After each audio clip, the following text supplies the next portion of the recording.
Coming up right now on SUTV News, don't forget to change your clocks back this weekend. And find out how the faces of SHIP.edu are chosen. It's all right now. Hello and thanks for joining us on SUTV News. I'm Priscilla Lucchese. And I'm Missy Harrington. Everyone feels the benefit of getting an extra hour of sleep on daylight savings, but there are still a lot of myths about how it all started. Actually suggested by a bunch of different people in a bunch of different countries, but we used it during the World Wars to try to save energy. Savings time is this Saturday. This Saturday, the United Campus Ministry is hosting a 5K Run Walk for Peace. This fundraising event benefits the ministry's service trip to Vietnam. While there, the 12 students and SHIP alum will partner up with Vietnam YMCA volunteers to build a much-needed school. For more information and to register for the 5K, visit ship.edu/UCM or call 477-1672. Last spring, SHIP welcomed a new minor program of study to campus. This semester, students established a disabilities club. The club's aim is to help students have a better understanding of human disabilities and how they shape relationships, lives, and the fundamentals of societies in which we live. Just trying to make awareness and have people who have disabilities or don't have disabilities get together and talk about different things, go out and do different projects with other schools, or help with Special Olympics, and just get out in the community and do something new and different that the school hasn't had yet. If you want to join the Disabilities Club, contact Chrissy Connor at cc0004@ship.edu. Shippensburg business professionals and the University Director of the Office of Social Equality don't just help Shippensburg college students. They traveled all the way to Iraq to help Iraqi educators help their students. Eldon Graham has more. To help Baghdad University to obtain accreditation with the top accrediting body, AACSB here in the United States, but AACSB is also accredits universities across the world. Traveling to Baghdad is no walk in the park. Precautions are needed to ensure safety. We lived in a protected compound. We traveled by caravan to the University of Baghdad. There was no shopping, going out on the streets. Accrediting the University of Baghdad will require more work and a long process. Now, accreditation usually takes about 10 years to achieve by even universities in the United States. So Baghdad University is in the beginning throes of it. Even though the trip was almost a year ago, our educators have kept in touch to help with accreditation. Eldon Graham, SUTV News. The team of educators will give a presentation about their work with the Iraqi educators next Thursday at 3:30 in Grove Hall Forum. Next week's SHIP wrestling team is going back to the elementary school. The wrestlers are spending recess with the kids at Grace B. Lourdes Elementary. They hope to get SU wrestlers team more involved with the community. For some, it's just about having fun with the kids. Honestly, just joy out of it, seeing some kids have a good time and hopefully watching some of them maybe grow into something that they'd love to do in wrestling. The wrestlers will be mentoring the kids starting Monday, the 4th through 8th grade. The Faces Brightening SHIP's website banner aren't just there because of good looks. They represent what makes SHIP such a great place to get an education. Olivia Gill finds out how the student profiles are selected. So he's going to be going up this week. Director of Marketing and Publications at Shippensburg University, Laura Ludlam is the woman behind the faces on the SHIP website. Professors of departments refer her students, but Ludlam ultimately decides who is worthy for the spotlight. We ask for recommendations, usually each semester. To be considered for the showcasing, students must have good grades, take part in extracurricular activities, or have an internship. And typically these students have been involved and engaged in their major in a particular way. They might have participated in student research, had an internship. Anthony Brown is one of the students featured right now. Double majoring in art and history, Brown had the experience of a lifetime interning at the Seminary Ridge Museum in Gettysburg. Dealt with design and the implementation of the temporary gallery, and it really put me in a position where I felt like I was working there. When Ludlam heard of Brown's successful internship, she knew he was the perfect candidate for the website. Students are doing all kinds of wonderful things. Program descriptions on the web receive a lot of hits from prospective students. From there, Shippensburg University student and multimedia technician Melissa Hare takes over. Laura has conducted these interviews with the different students that are being featured on SHIP's website, and then she's sending over the files to me so that I can edit them all together and add pictures and have the final project to put up on the website. The number of students to be featured on the website is growing. Our students have been very excited about the opportunity. 25 new student profiles are in the works. For SUTV News, I'm Olivia Gill. The profiles rotate, so not every profile appears on the website, but they are always on SHIP's YouTube channel. Coming up on SUTV News, see the tradition behind carving pumpkins. And see if doing what you love is really worth it. It's coming up next. Every holiday has its traditions, and Halloween is no exception. Lucy Davis is set out to find the reason why we carve jack-o'-lanterns. Halloween is a time for candy, spooky decorations, and of course, carving pumpkins. I'm carving a scary face pumpkin because I want to keep it traditional, and I saw it online and I just wanted to try it out and see how it went. Irish legend says a man named Stingy Jack is to blame for those scary gourds. You see, Jack played tricks on the devil, and when he died, he was forced to roam the earth for eternity, armed only with a light inside a hollowed-out turnip. The legend holds that on All Hallows Eve, Stingy Jack's spirit came out to haunt. To keep him away, carvers would greet Jack with the scary face pumpkins outside their homes. But it's likely you've carved a pumpkin with no fear of Stingy Jack. I really like carving pumpkins because it's a good way to hang out with friends, relax, and really get into the Halloween spirit.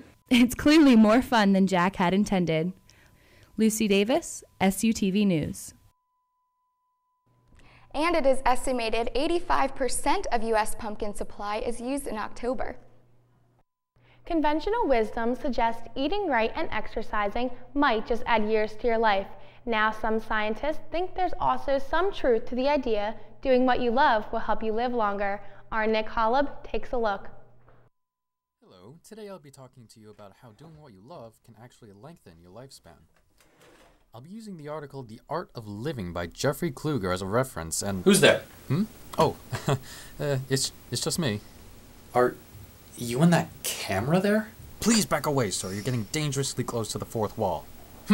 I was just about to explain the science behind increasing your life expectancy. Oh, well, actually, I've got some homework here that I need to do, and... Great, thanks for volunteering to help me. Now, as I was saying, Jeffrey Kluger noticed that creative historical figures such as Galileo, 1600s astrologist, and Benjamin Franklin, 1700s inventor, lived much longer than the average life expectancy of their times. With scientific evidence to support him, Mr. Kluger made the claim that doing something you love your whole life, just like Galileo and Franklin, actually extends your lifespan. Really?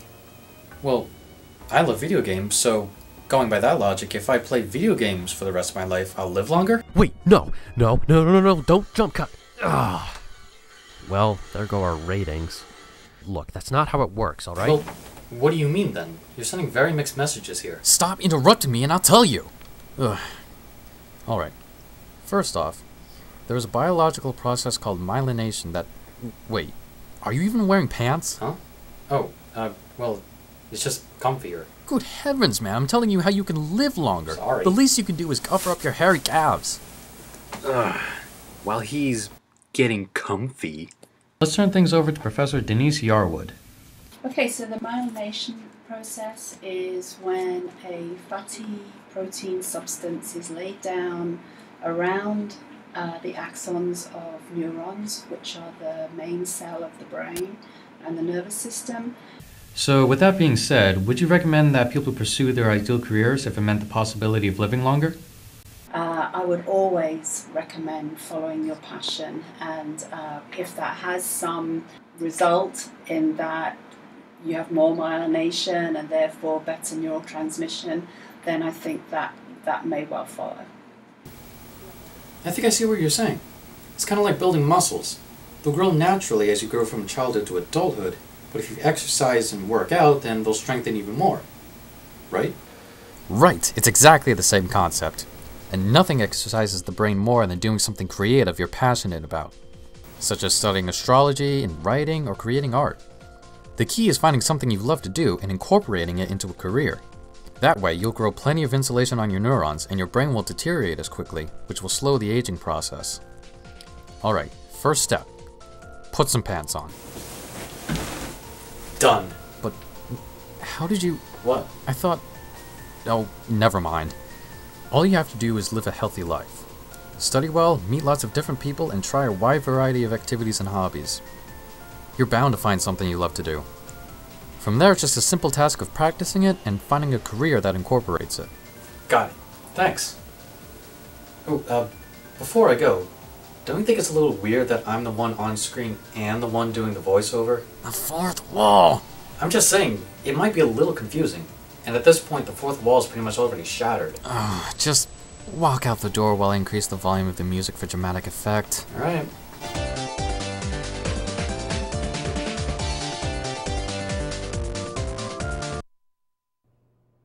Of course, as Nick found out when he tried to interview a number of other people for this story, some scientists challenged the validity of the line of thinking, but it's an interesting idea to consider. Still to come, SUTV News, Holly Harrer is here with the trick-or-treat forecast. And Bo Wilson shares tonight's school festivities. It's coming up next.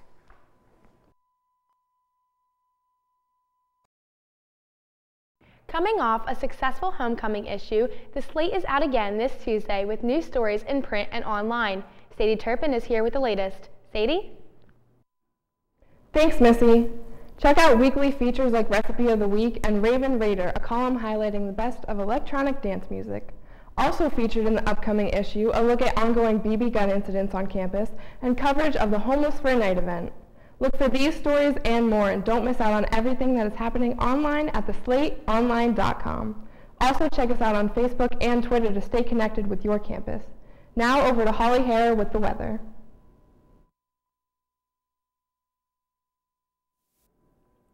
Thanks, Sadie. Today started off very gloomy with cloud cover, which will lead to some rain tonight. Very suiting for Halloween. We should start to see some precipitation around 9 tonight with a low of 58 degrees. We will also have some howling winds reaching up to 25 miles per hour. So it sounds like some trick-or-treaters will be doomed for some chilly weather. Tomorrow there will also be a chance of showers in the morning, turning into thunderstorms by the afternoon. Temperatures remaining above the average high at 68 degrees.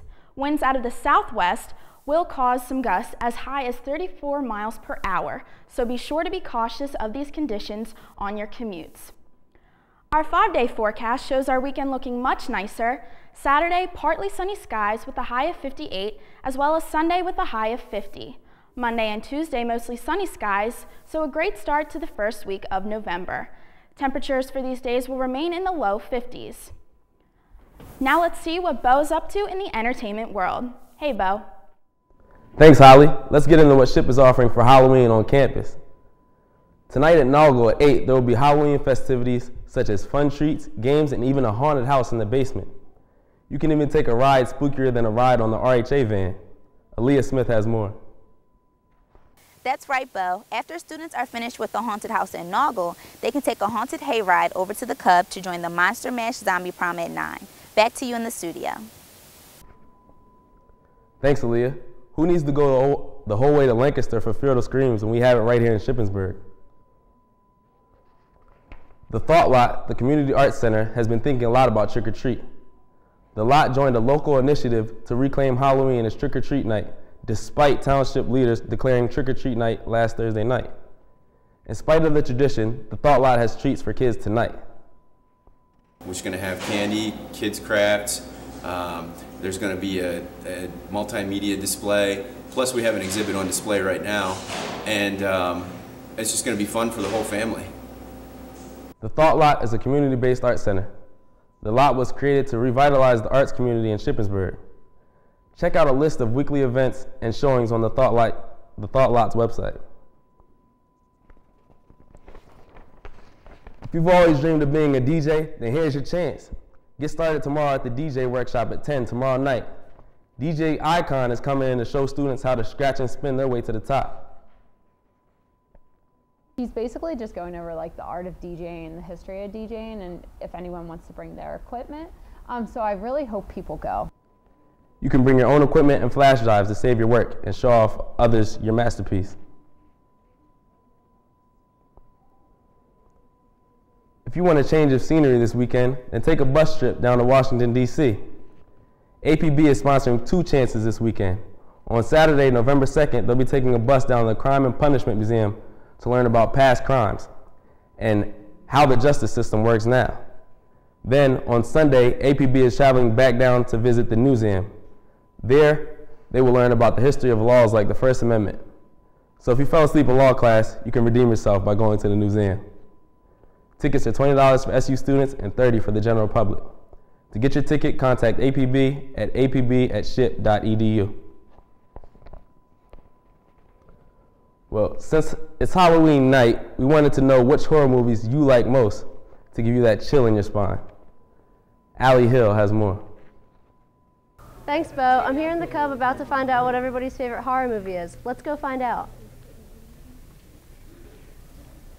I like the Insidious movies because, I don't know, they were just crazy. I have weird dreams that I like watch myself sleep, so they were extra scary for me. They were terrifying. My favorite horror movie would be Event Horizon, just because it has black holes, kind of like a different twist to it. You don't see a lot of horror movies like it, and I don't know, it was just pretty good overall. My favorite horror movie would be You're Next. I like it because it's like the home invasion movies that you see, but it's totally different. It has like weird twists to it, and I didn't guess the ending, which I liked about it. I'd say my favorite horror movie is actually the whole Saw series. In a really twisted way, they have like really cool storylines, and I like the characters and stuff in them. My favorite horror movie is Wrong Turn, and it's because I think that the main character, Three Finger, is probably one of the craziest horror villains of all time. My favorite horror movie is Saw because it was real bloody and really gory and it was real gross. It was nice. Thanks, Allie. These movies are just a few of the scary movies we have come to love. Let's check out our monster mashup of some of the most famous Halloween movies of all time. Who is that? Who's in there?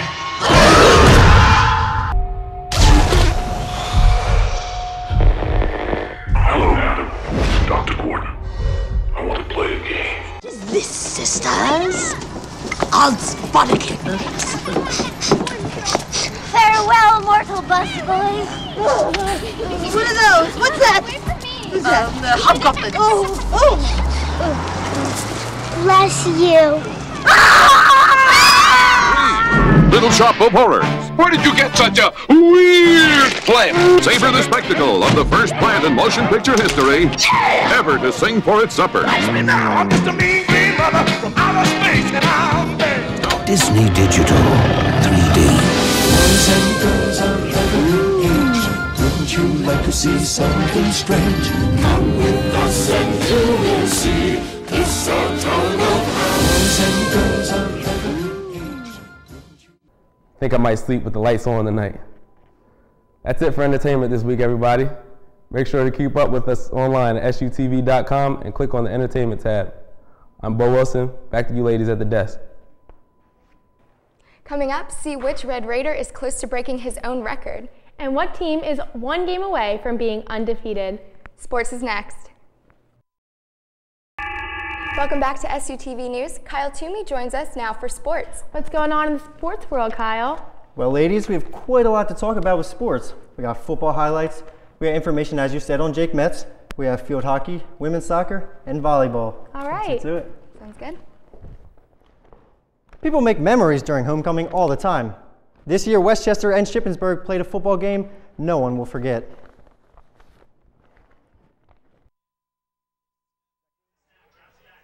He looks. By number 87, Trevor Harmon, who would find the end zone. That would give Ship 6-0 lead. Soon after the extra point, they would give them a 7-0 lead. Zully would drop back, find Trevor Harmon across the middle once again, who would beat a bunch of Golden Ram defenders, racing off to the end zone, which would tie the game up, which would give Ship the 21-20 not advantage, I guess. Newcomer would come in for his third field goal of the game, this one from 40 yards out. This would give Ship the lead 29-20. Shippensburg would turn the ball over. Westchester would score a touchdown, taking a gamble on this reverse, find the end zone, which would tie the game up 29-29. Shippensburg would turn the ball over. Westchester's Sean Leo would come in for a 26-yard field goal with what would be the game-winning field goal with 1.1 seconds left. Westchester would hold on to the lead. Final score, Westchester 32, Shippensburg 29. The Red Raiders are 30 minutes away from battling the Huskies at Bloomsburg. SUTV will have highlights next Thursday. Red Raider captain Jake Metz is close to breaking a familiar record. Jillian Dolan has the story.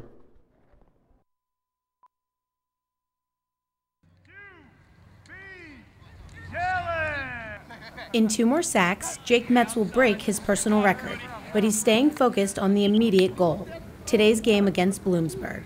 Yeah, it's a great feeling. You know, beating the record would be awesome, but you know, like I always say, it's about the win. Jake was not only battling Westchester last week, but his health too. I just got out of the hospital Friday. It was a long week for me. I was fighting MRSA, but right now I'm back at 100%. We're ready to go. If Jake does break his record, he's not stopping there. Sky's the limit, you know. Every game I'm always trying to get new goals and stuff. You know, sacks always help the team, so that's what I'm all about. Goal meeting fans will get to see for 3 more games. This is Jillian Dolan, SUTV Sports. The game against Bloomsburg tonight is the NCAA Division II game of the week on CBS Sports Network. Halloween is a time to be frightened. This year, field hockey has been scary good. Chris Eckstein has more.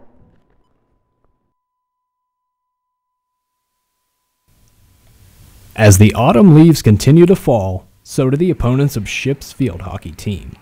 When the stands are empty, the Raiders are working to stay number 1. When they're full, they earn it.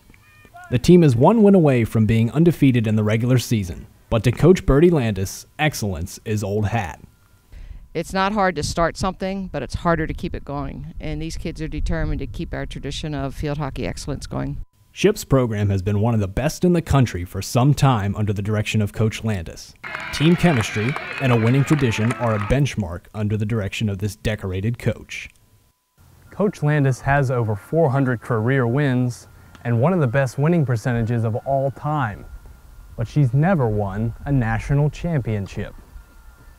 Ship is once again ready to contend. We fight for it every year. Every year we get close. This team obviously is a team that is capable of it again.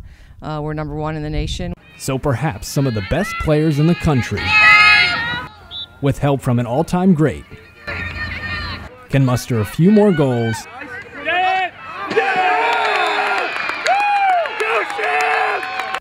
share a few more smiles, and just maybe achieve immortality. Chris Eckstein, SUTV Sports. Ship will travel to Seton Hill on Saturday. A win there will end the Raiders' regular season at a perfect 17-0. Women's soccer fell short in a 1-0 loss against California, PA. It took 87 minutes before Cal's Haley Henderson scored the only goal of the game. Ship only had 2 shots against the Vulcans goalkeeper. The Raiders return Saturday for their final home game of the season as they take on Slippery Rock at 3:30 for Senior Day. With the win, on Saturday, Ship would have a home field advantage in the PSAC quarterfinals on Tuesday. On Wednesday night, Point Park University beat Shippensburg 3-1 in volleyball, stopping the Raiders with a school record for consecutive home game wins at 12. Leading the Raiders were senior Jill Edwards, picking up her 14th double-double on the season, and freshman Mara Nolan, who had 32 assists. Ship heads onto the road for PSAC matchups against Cheney tomorrow at 7 and Westchester on Saturday at 1. Well, there's a bunch of Red Raider sports going on this weekend, and we wish them all the best. Yeah, definitely. That's it for SUTV News. I'm Priscilla Lucchese. And I'm Missy Harrington. SUTV has gone social. Check us out on Facebook, Twitter, Vine, and Instagram. Thanks for joining. We'll see you next time.